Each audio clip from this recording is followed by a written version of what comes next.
In tonight's episode, we bring you three chilling tales from across Asia, each one rooted in whispers of love, loss, and the supernatural.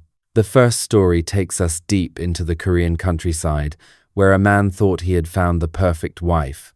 At first glance, there was nothing unusual about her gentle smile or the way she filled his lonely home with warmth. But behind her quiet devotion lay a truth no living woman could ever carry. The villagers noticed it first, small details that did not add up, signs that hinted she was not who she appeared to be. He had married her in good faith, believing in love's blessing. What he discovered instead was a presence caught between this world and the next, a ghostly bride who never truly left the grave. Jinwoo was a humble farmer, the kind of man whose life revolved around the soil beneath his feet and the changing skies above his fields. His days were long and quiet, filled with the steady rhythm of planting, harvesting, and tending to his animals. The small village he lived in sat nestled between rolling hills and dense pine forests, the kind of place where time seemed to stand still. In the evenings, smoke curled from the chimneys of old wooden houses, and the scent of burning pine lingered in the cold air. It was here, in this still and isolated corner of Korea, that his story began. For years, Jinwoo had lived alone. His parents had passed away, his siblings had moved to bigger towns in search of better fortunes, and though the villagers respected him, they often kept their distance. Loneliness weighed on him like the bitter winter winds, a constant reminder that his house was silent when the day's labor was done. Then, on a misty night that seemed ordinary at first, he met her. Her name was Hana. She appeared at the edge of the forest, her figure faint in the pale moonlight, wrapped in a simple white hanbok that seemed too thin for the cold. Her beauty was striking, but it was her eyes that unsettled him most. They were soft, almost sorrowful, as if she had known a lifetime of grief. She said little of where she came from, only that she had no family left and needed a place to stay. Out of kindness, and perhaps desperation for companionship, Jinwoo welcomed her into his home. From that moment on, Hana became the center of his life. She cooked warm meals that filled the air with comforting scents, sang lullabies that lulled him into sleep, and always waited by the window in the evenings as if guarding his return. For Jinwoo, it felt like a blessing he had never deserved, a sudden stroke of fate granting him the wife he had quietly prayed for during countless lonely nights. Yet, from the start, there were things that felt off. Hana never ventured into the marketplace with him, never joined the women who gathered by the river to wash clothes, and never seemed to change, no matter how many seasons passed. The villagers began to whisper, their eyes lingering longer whenever the couple passed by. Some said her skin was too pale, untouched by the sun. Others claimed they never saw her shadow in the daylight. Jinwoo ignored the rumors at first, convincing himself that loneliness had twisted their imaginations. But deep down, in the quiet moments between her gentle songs and the crackle of the fire, he couldn't shake the feeling that his wife carried a secret she could not speak, and that secret was waiting to reveal itself. The first sign came quietly, like a ripple disturbing still water. It was winter, and the village had gathered for the annual market festival. Bright lanterns swayed above the streets, vendors sold steaming rice cakes, and children darted between the stalls. Jinwoo urged Hana to come with him, wanting to share in the joy and finally ease the villagers' suspicions. She smiled faintly, her pale lips curving as if she longed to say yes, but instead, she shook her head. "I'll stay home," she whispered, her voice so soft it nearly disappeared in the wind. At first, Jinwoo thought little of it. She was shy, he told himself. Perhaps the crowd would overwhelm her. But as the weeks passed, her refusals grew constant. Every invitation to the river, to the fields, to the gatherings in the square, Hana declined them all. The villagers began to mutter more openly now. Old women squinted when Jinwoo walked alone, their wrinkled mouths twisting into shapes of suspicion. Children whispered behind their hands, pointing at his house as if it were cursed. Even the men he worked beside in the fields dropped hints that his wife was not what she seemed. One evening, while returning from the market, Jinwoo overheard two women speaking in hushed tones near the well. "She casts no shadow," one said, clutching her basket tight. "I saw her standing at the window at dawn, but the light touched nothing. The ground was empty." The other nodded quickly, her eyes darting. "And her face, have you noticed? Not a line, not a change. She is as she was the day she appeared. Such things are not natural." Jinwoo's chest tightened, but he forced himself to keep walking, his footsteps echoing too loudly in the cold night. When he entered his home, Hana was waiting by the fire, her face illuminated in the flickering light. She looked up at him with a smile so tender that his doubt melted for a moment. Yet still, the whispers from the well clung to him like frost. The second sign came soon after. Jinwoo awoke one night to the sound of singing. It was Hana's voice, gentle and melodic, drifting through the wooden walls. He followed it, barefoot, to the main room. There she sat, her back to him, rocking gently as though cradling an invisible child. Her lullaby wove through the silence, mournful and haunting. When she noticed him, she turned slowly, her eyes glistening with tears. "Did I wake you?" she asked, her tone apologetic. He wanted to ask who she had been singing to, but the words stuck in his throat. He only nodded, and she gave him a fragile smile before retreating to their bed. The third sign was impossible to ignore. One frosty morning, Jinwoo returned from the fields earlier than usual. As he approached the house, he noticed the air around the window was strangely still, though the wind rattled the pines outside. Hana stood inside, staring out into the daylight. The sun was bright that morning, spilling golden light across the snow, but the ground below her window remained bare. No shadow stretched across the frost, no shape followed her form. Jinwoo froze, his breath misting in the air, unable to look away. When Hana finally noticed him standing there, she tilted her head and gave him a smile, as though nothing at all was amiss. From then on, Jinwoo could no longer ignore what the villagers whispered. His heart still ached for her touch, still softened when she sang, still longed for her presence, but unease had crept into his chest, sharp and cold. The love he thought was heaven-sent was beginning to feel like something else entirely, something hovering just beyond the veil of the living, waiting for him to discover it. The unease that had crept into Jinwoo's heart soon deepened into dread. What had begun as small whispers now swelled into accusations, and the village that once left him in peace became restless. The children no longer played near his fields.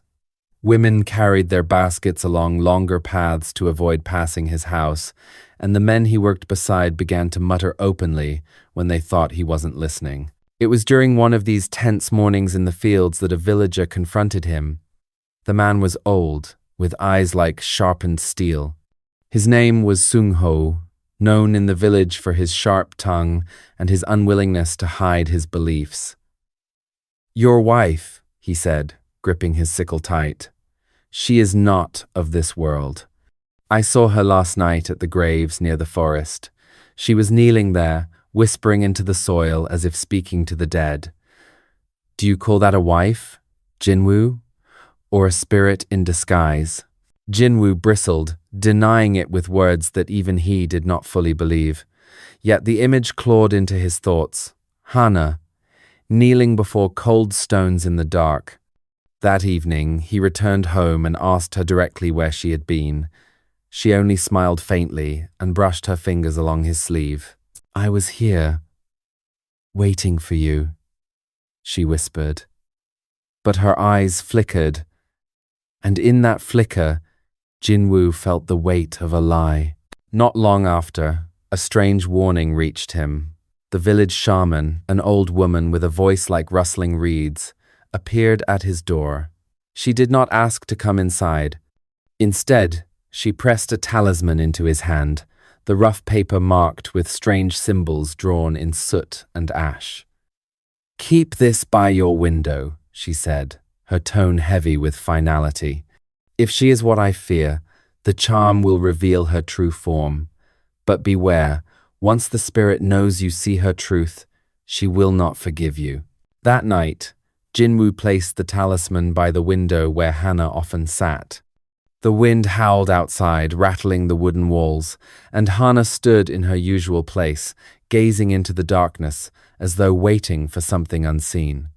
For a moment, nothing happened. But then the flame of the oil lamp flickered violently, shadows stretching unnaturally long across the room. The talisman curled at the edges, glowing faintly as if touched by invisible fire. Jinwoo's heart pounded. Hana turned, her face caught in the shifting light, and for a breathless instant, he thought her features blurred, her skin pale as ash, her eyes hollow like the grave's. Then it was gone, replaced by her familiar, soft smile. Jinwoo said nothing, but the fear had sunk deep. Each day that followed, every lullaby she sang, every tender glance she gave him, carried an edge of terror. Was he living with the woman he had longed for, or with a restless spirit wearing the mask of love? The question hung in the air, heavy and unanswered, as the boundary between devotion and dread grew thinner by the hour. The night of truth came when the snow fell heavy across the fields, muffling every sound except the crunch of Jinwoo's boots. Hana had slipped out quietly, her steps so soft he might not have noticed, if not for the faint creak of the door. At first, he thought she was heading to the well or perhaps to fetch firewood. But when minutes passed and she did not return, his unease grew unbearable. Wrapping his coat tighter, he followed her trail into the forest. The pines loomed tall and black against the pale moonlight, their branches sagging beneath layers of snow. The forest had always been a place of superstition, a borderland between the world of the living and the realm of the dead. Tonight, it felt heavier than ever, as though the trees themselves were holding their breath. Jinwoo pressed forward, his eyes straining against the dark. He found her in a small clearing, kneeling in the snow. Her pale hands brushed delicately against a gravestone, sweeping away the frost as though she were tending to something precious. The moonlight glistened on the stone, revealing the name carved into its surface. Jinwoo's breath caught in his throat. It was Hana's name. For a moment, his mind refused to understand. He blinked, rubbed his eyes, but the letters did not change. The date below the name marked her death years before the night they had met. Hana's body shook with silent sobs, her hair spilling forward as her tears melted into the snow. When she sensed his presence, she turned slowly. Her face was streaked with sorrow, her lips trembling as though words were trapped within her. "Jinwoo," she whispered, her voice breaking like brittle glass. "I didn't want you to know." He staggered back, his breath clouding the air in ragged bursts. "What is this?" he demanded, though the answer stood before him, undeniable. Hana's eyes shone with grief. "I died here. Illness took me before I ever knew love. My soul could not rest. When I saw you, so kind, so lonely, I wanted to stay, to live the life I was denied." Her form flickered then, her outline shivering between flesh and shadow. One moment she was the woman he had cherished, the next she was translucent, the snow visible through her fading body. A hollow chill pressed against Jinwoo's chest, the weight of death itself standing before him. He wanted to run, but his legs rooted to the ground. He wanted to shout, but his throat closed tight. All he could do was stare as Hana reached toward him, her hand trembling, her eyes desperate. "Don't fear me," she pleaded. "I only wanted to love you." The forest seemed to close in around them, every sound swallowed by the weight of her confession. The life Jinwoo thought he had built crumbled in an instant. His wife, his companion, the woman who had filled his empty home, was nothing more than a ghost bound by longing. In that moment, Jinwoo realized he was no longer standing in the safety of the living world. He was face to face with the dead, and nothing could ever be the same again. Jinwoo stumbled back through the snow, his heart hammering against his ribs. Hana's words clung to him, wrapping around his thoughts like icy chains. The woman he had cherished, the wife who filled his nights with warmth and his days with purpose, was not alive. She had never been alive, not since the moment he found her at the edge of the forest. Every smile, every song, every tender touch, each was the echo of a soul bound to sorrow. He fled home, his boots crunching through the drifts, the weight of his discovery heavier than any harvest he had ever carried. But when he stepped inside, Hana was already there, waiting. She sat by the fire as though she had never left, her pale face calm, her hands folded neatly in her lap. For an instant, he wondered if he had imagined the grave, the confession, the flickering of her form. But when her eyes lifted to his, there was no hiding anymore. "Jinwoo," she said softly, "I never wanted to deceive you." Her voice trembled, but it carried a strange serenity, as though admitting her truth had freed her from years of silence. "I lingered because I longed for love, for a home, for the life I never had. When I met you, I thought perhaps heaven had given me one last chance." The pieces fell into place. Her absence from the marketplace, her refusal to join the villagers, the way her skin never changed, the missing shadow beneath her feet. All the signs he had ignored now burned bright in his memory. She had never hidden them, not really. She had simply hoped his love would blind him long enough for her to remain. But the talisman by the window had scorched at her presence. The villagers' whispers grew louder each day. And now even Jinwoo's faith wavered. He could not pretend any longer. "Why stay?" he whispered, his voice raw. "Why me?" Tears welled in Hana's eyes. "Because you were kind, because you were lonely. And I was lonely too. I thought if I could give you joy, even if it was only for a short time, then maybe my spirit could rest. But now the world knows, and I fear it will tear us apart." Her form trembled again, flickering between flesh and shadow, as if the very act of speaking the truth weakened her hold on the world. The warmth Jinwoo had felt from her presence now felt fragile, fleeting, as though any moment the woman he loved would vanish into nothingness. The revelation reframed everything he had lived through. His marriage was not a blessing, but a haunting. His wife was not a partner, but a spirit chained by regret. And though her devotion was real, it belonged to a world he could never touch. Jinwoo could no longer bear the weight of what lingered in his home. With trembling hands, he sought the shaman who had given him the talisman. Her face was grave as she listened, nodding as though she had expected this all along. Without a word, she prepared a ritual, warning him that once it began, there would be no turning back. Spirits did not release their ties easily, especially when bound by love. That night, the air inside the house grew thick as incense curled through the room. The shaman chanted, her voice rising and falling like waves crashing against unseen shores. Hana appeared in the doorway, her form wavering, half shadow, half flesh. Her eyes filled with terror as she realized what was happening. "Please, Jinwoo," she begged, her voice breaking. "Don't let them take me. I only wanted to love you." Her body flickered violently, her outline tearing like smoke caught in a storm. Jinwoo's chest ached, torn between the warmth of her devotion and the cold truth of her existence. The chant grew louder, the walls trembling, the flames bending as if pulled by invisible hands. Hana reached for him one last time, her touch cold against his skin. Then, with a scream that pierced the night, her form shattered into nothing. The house fell silent. Only the faint echo of her lullaby lingered, carried away by the winter wind.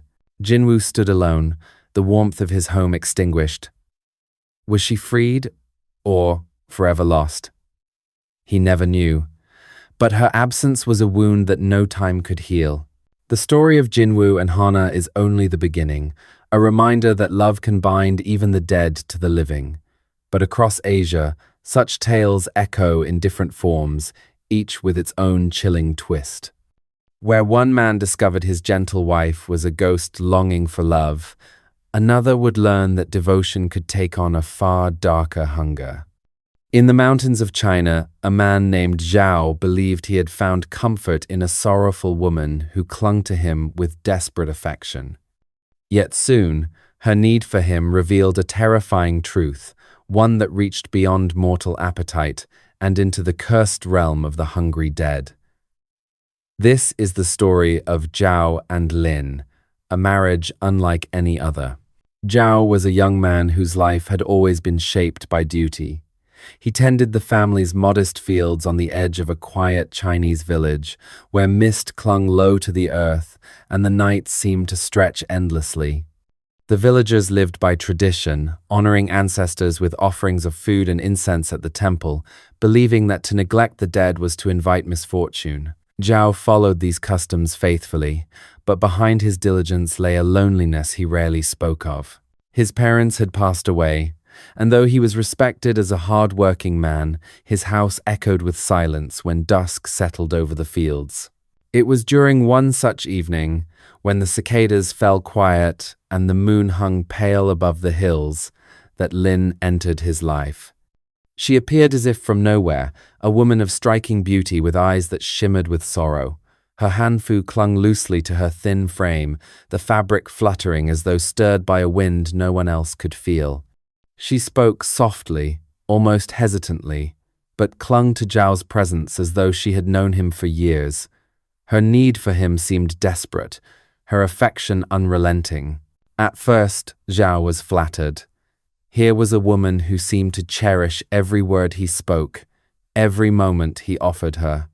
She followed him closely, her pale fingers brushing his sleeve as they walked, her voice low and fragile as though each word carried hidden grief.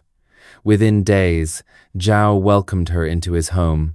It seemed like fate had finally granted him companionship, a balm to the emptiness that had lingered too long in his heart.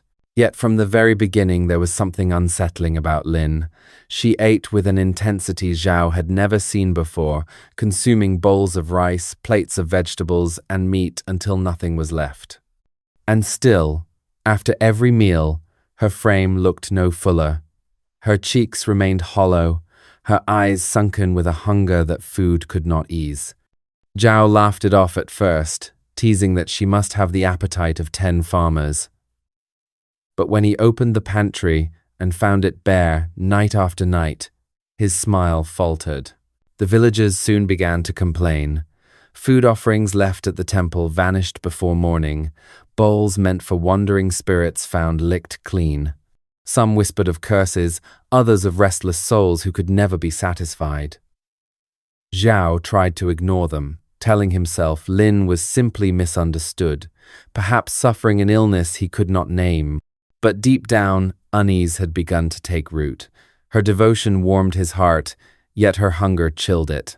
And the longer she stayed, the more he wondered if she was truly a blessing or something far darker, hiding beneath her sorrowful gaze.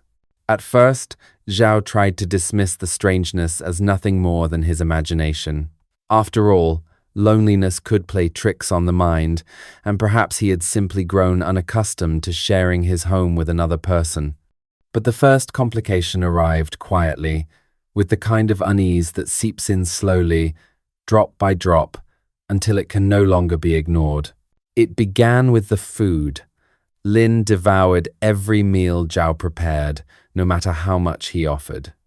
He would set out steaming bowls of rice, piles of vegetables, even salted fish saved for special occasions, and each time she would eat until nothing remained.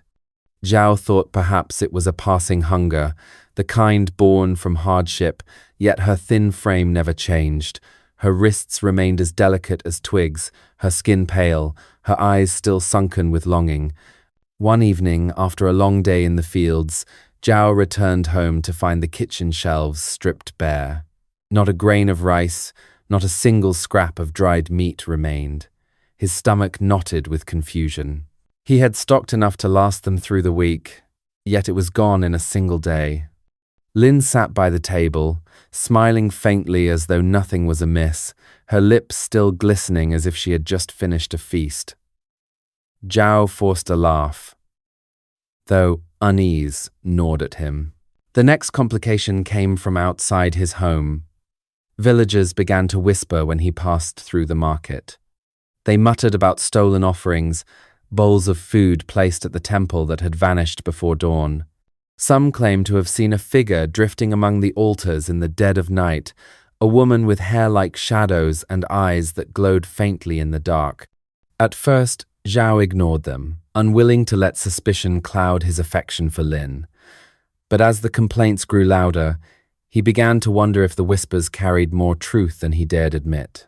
One night, unable to sleep, Zhao awoke to the faint sound of chewing. The house was still, the night air heavy with silence, yet the sound persisted, a wet, gnawing rhythm that seemed to echo from the main room. With cautious steps, he crept from his bed, the wooden floor cold against his feet. There, in the faint glow of the moonlight spilling through the window, he saw Lin crouched near the table. Her back was hunched, her hair spilling forward like a curtain. Her shoulders rose and fell in sharp jerks as she chewed with frantic intensity.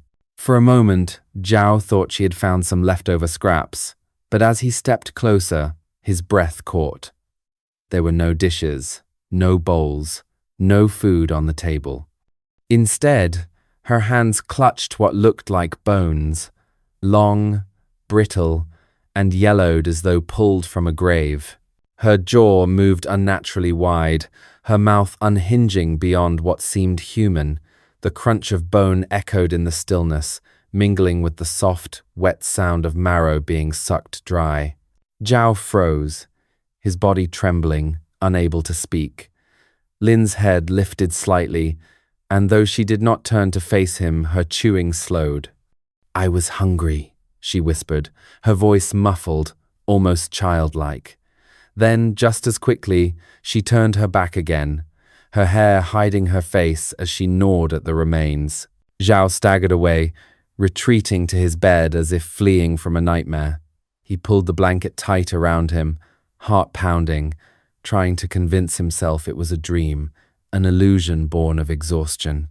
But the sound of chewing followed him into sleep, echoing in his ears long after the house fell silent again. From that night on, Zhao could no longer look at Lin the same way.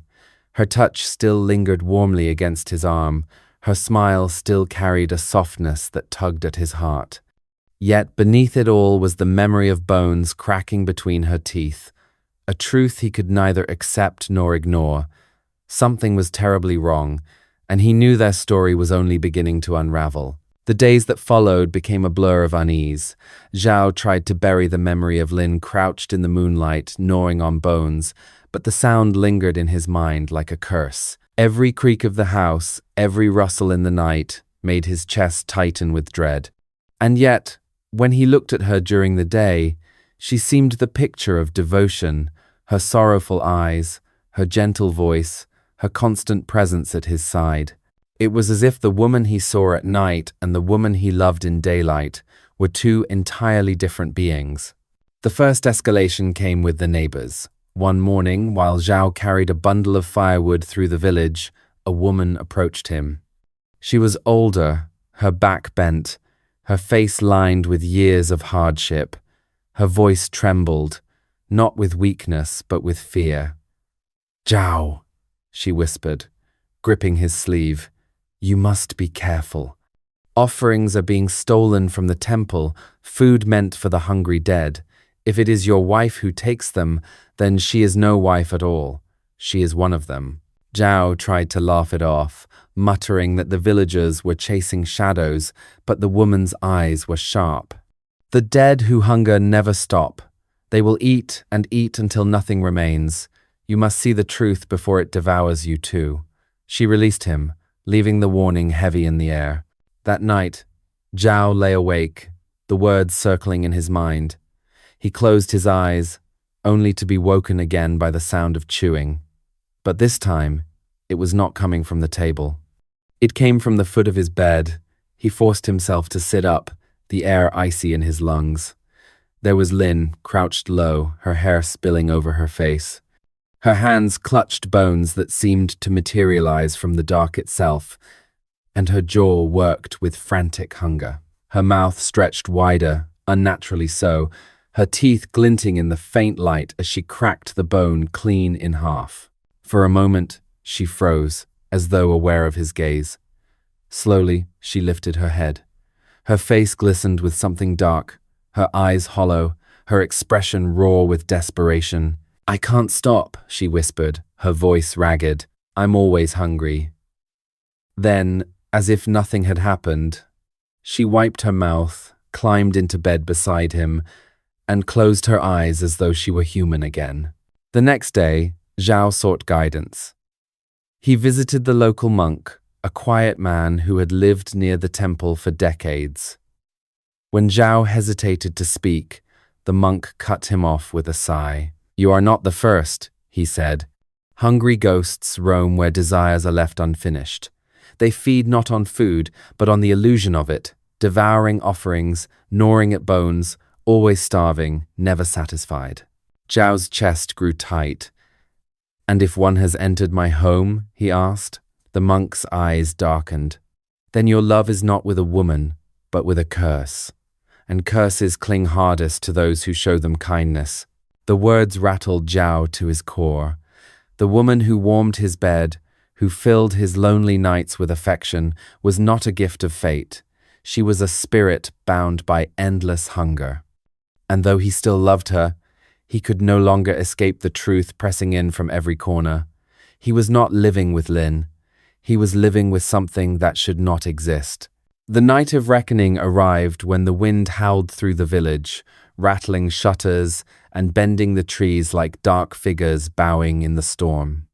Zhao had returned late from the temple, where he had offered prayers in silence, unable to admit to anyone that the warnings weighed heavily on him. He stepped inside his home, weary, but the air felt different. Thick, heavy. The fire in the hearth had burned out, yet the room was unnaturally warm, as if something unseen was breathing too close. He called for Lin, but no answer came. The silence was worse than any sound, pressing against his ears until his heart began to race. Slowly, he walked toward the bedchamber. That was when he heard it, the gnawing, wet, and frantic, echoing from the dark like an animal tearing into its prey. Pushing open the door, Zhao froze. At the foot of the bed crouched Lin, her body hunched low, her arms wrapped around a heap of bones that had not been there moments before. She tore into them with a ferocity that made his stomach turn, her jaw stretched impossibly wide, teeth snapping through marrow with horrifying ease. Her hanfu hung loose around her frame, and for the first time Zhao saw her not as delicate, but as skeletal, her ribs pressing against her pale skin. Then she looked up. Her eyes glowed faintly, not with life, but with a desperate emptiness. Her mouth hung open too wide, strands of sinew clinging to her lips as she whispered, "I'm still hungry." Zhao stumbled back, his body trembling. "Lin, what are you?" His voice cracked with fear. She rose slowly, her movements jerky, unnatural, as though her body belonged to two worlds at once. "I was your wife," she whispered, stepping toward him. "I wanted to be, but hunger follows me no matter where I go. I thought love could fill it. I thought you could fill it." Her voice broke into a sob, but her teeth still glinted in the dark, sharp and unrelenting. Zhao's world spun. The woman who had given him comfort, who had filled his lonely nights with affection, was no longer standing before him. Or perhaps she had never been human at all. She was something else, a creature bound by endless starvation, cursed to devour without satisfaction. As she reached for him, Zhao saw her fingers curl like claws, her skin stretched taut against bone. The smell of decay wafted from her as her breath brushed his face, hot and rotten. He wanted to flee, to run into the storm outside, but his legs locked. He wanted to believe there was still a trace of the woman he had loved, but her eyes told him otherwise. In that chilling moment, Zhao realized the truth he could no longer deny. He had not welcomed a wife into his home. He had welcomed a hungry ghost, a spirit of eternal craving, and it was only a matter of time before her hunger turned to him. Zhao fled into the night, the storm lashing against his face as he stumbled through the winding paths of the village. He did not stop until he reached the temple, where the soft glow of lanterns still burned despite the raging wind. The monk stood waiting, as if he had known Zhao would come. Without a word, Zhao fell to his knees, gasping out fragments of what he had seen: bones, the endless eating, the hollow glow in Lin's eyes. The monk listened silently, his expression grave.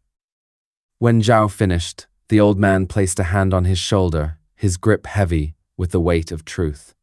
"You have taken in not a woman, but a hungry ghost. They are souls who die consumed by desire, greed, obsession, or a longing they could never satisfy in life. Their punishment is eternal starvation. They eat without end, but nothing ever fills them. Not rice, not meat, not even offerings to the dead."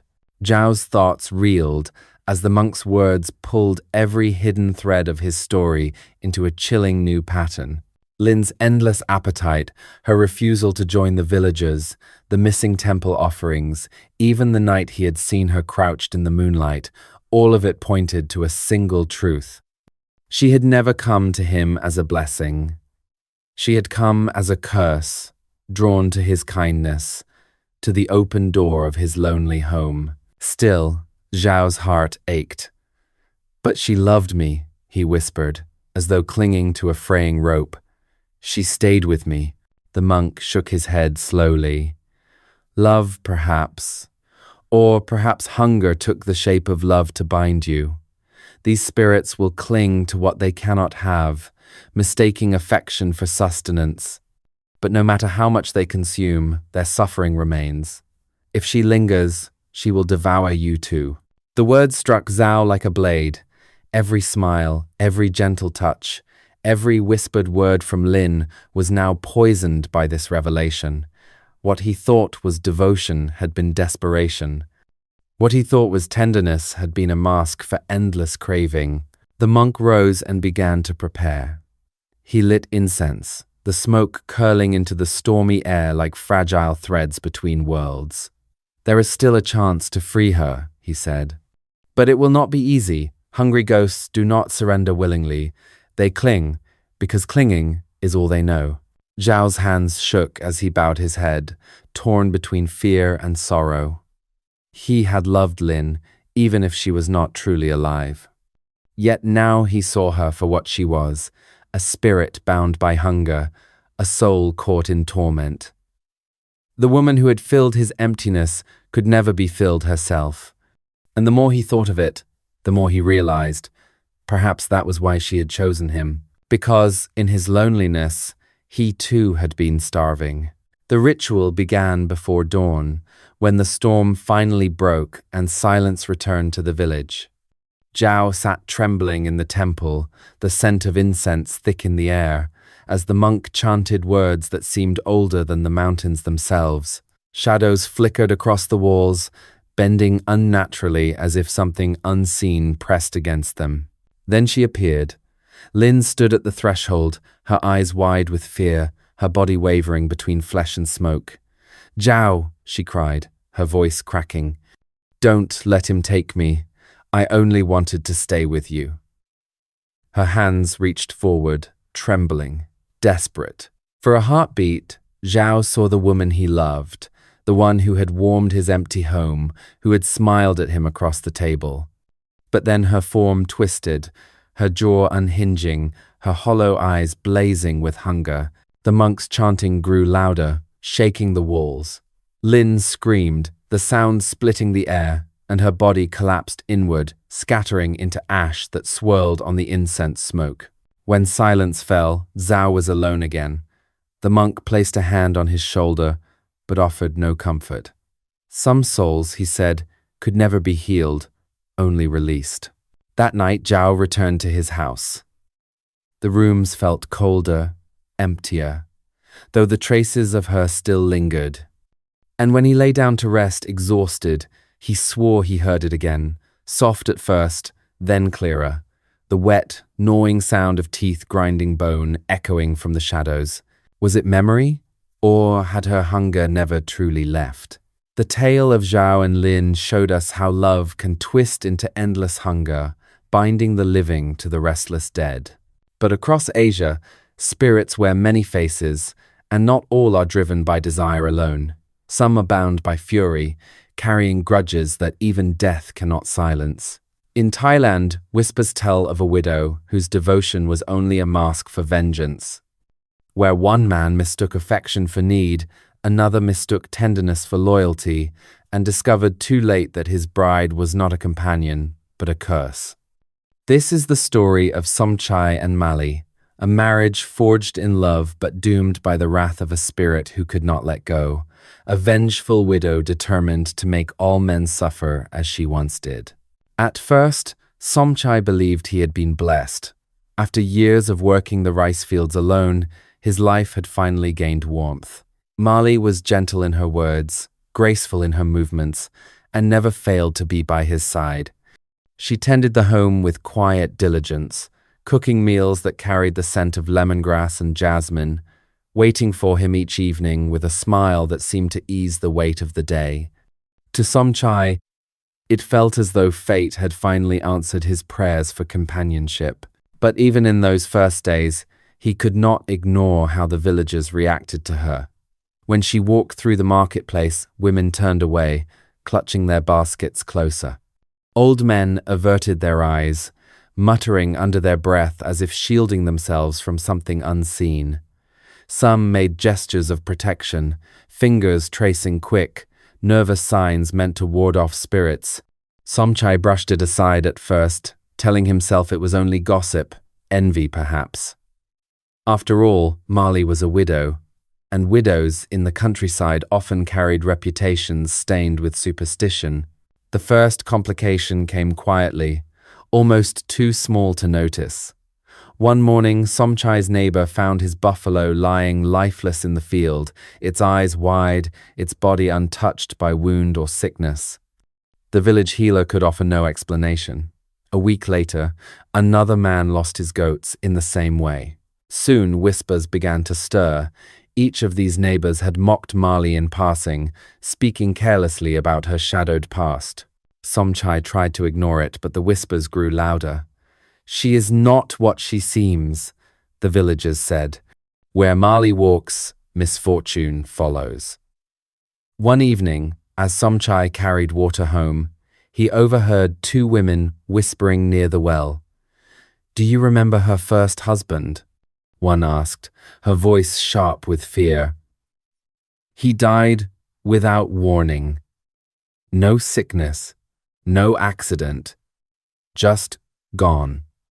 The other woman leaned closer. "And the men she courted after? Each one suffered.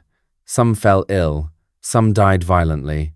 Tell me, do you call that coincidence?" Their voices dropped when they noticed Somchai passing, but the weight of their words lingered long after he returned home. The second complication revealed itself in the dark. Somchai awoke one night to the sound of murmuring. At first, he thought Mali was speaking in her sleep, but as his eyes adjusted to the glow of the moon, he realized she was not beside him. Heart pounding, he followed the sound through the house until he found her in the corner of the room, kneeling before an empty mat. Her hands were clasped tightly, her body swaying as she whispered into the still air. Her words were soft, but they carried a venom that chilled him. "They will pay," she murmured, "all of them. No man will abandon me again. No man will leave me to rot in loneliness." Her voice split slightly, deeper than he had ever heard, as though two tones spoke through one mouth. Somchai froze in the doorway, unable to breathe. For a moment he wanted to believe she was dreaming, lost in grief. But when she lifted her head, her eyes glistened with something far more dangerous than sorrow. They burned with fury, with vengeance, as though the night itself had given her strength. She turned suddenly, and for an instant he thought she had seen him. But then her gaze softened, and she smiled faintly as if nothing had happened. Rising gracefully, she returned to their bed, whispering sweet words of affection as though the darker voice had never existed. Somchai lay awake long after she slept, staring at the ceiling, his heart filled with a creeping dread. The woman he had married might not be entirely his own. Something else was moving beneath her gentle devotion, something that threatened to consume them both. Somchai tried to carry on as if nothing had happened, convincing himself that what he overheard was only the rambling of a grieving widow. But deep inside, the words clung to him like a shadow, and soon the strange events grew harder to ignore. The first escalation came at the village market. Somchai walked beside Mali, proud to have her on his arm despite the wary looks that followed them. A group of young men, emboldened by one another's presence, muttered cruel jokes as the couple passed. "Careful, Somchai," one sneered. "Widows carry bad luck. You'll be the next to fall." Somchai turned sharply, anger burning in his chest. But before he could speak, Mali looked at the men. She didn't say a word, only smiled, a smile too sharp, too knowing. Within a week, one of those men fell gravely ill, his body wasting as though something unseen gnawed at him from within. The others grew pale with fear, avoiding Somchai altogether. That same evening, an elder approached Somchai outside his home. His name was Fra Anan, a respected monk who rarely left the temple except in times of need. His eyes were heavy with concern. "Be wary of the woman you brought into your house," he warned. "There are spirits among us that wear the faces of the living. A widow consumed by grief can become a Phi Tai Hong, a restless ghost who seeks vengeance upon men. Their touch is sweet, their words tender, but their hearts are bound to fury." Somchai's skin prickled at the name. He wanted to deny it, to argue that Mali was flesh and blood, a woman who shared his meals and his bed. But the memory of her whispered vows to unseen presences still gnawed at him. The second escalation came at night, more frightening than whispers or warnings. Somchai awoke to a pressure on his chest, heavy and cold.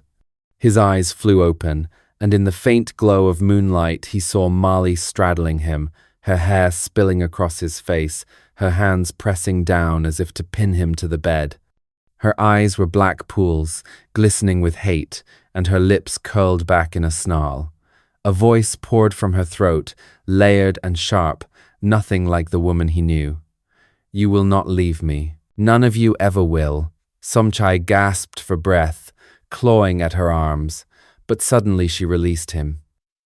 In the blink of an eye, her face softened, her eyes warm again. She touched his cheek gently, as if he had only dreamed the entire thing. "You were restless," she whispered. "It was only a bad dream." But Somchai knew it was no dream. The next morning, his fear only deepened when he overheard more whispers from the villagers. They spoke of Mali's first husband, a man who had died suddenly with no illness, no wound, no explanation. And of others after him, men who had courted her and suffered violent fates. To them, it was no mystery. Mali was cursed.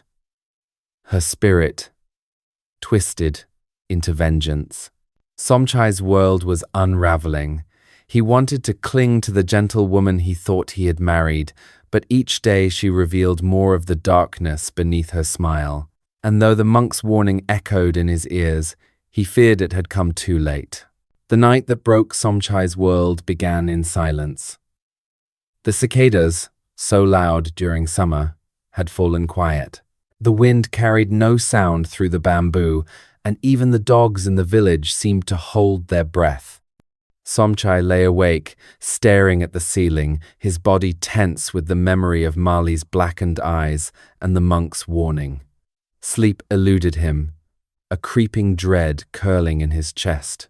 Then, from the corner of the house, he heard it, Mali's voice, at first soft, almost tender, as though speaking to him.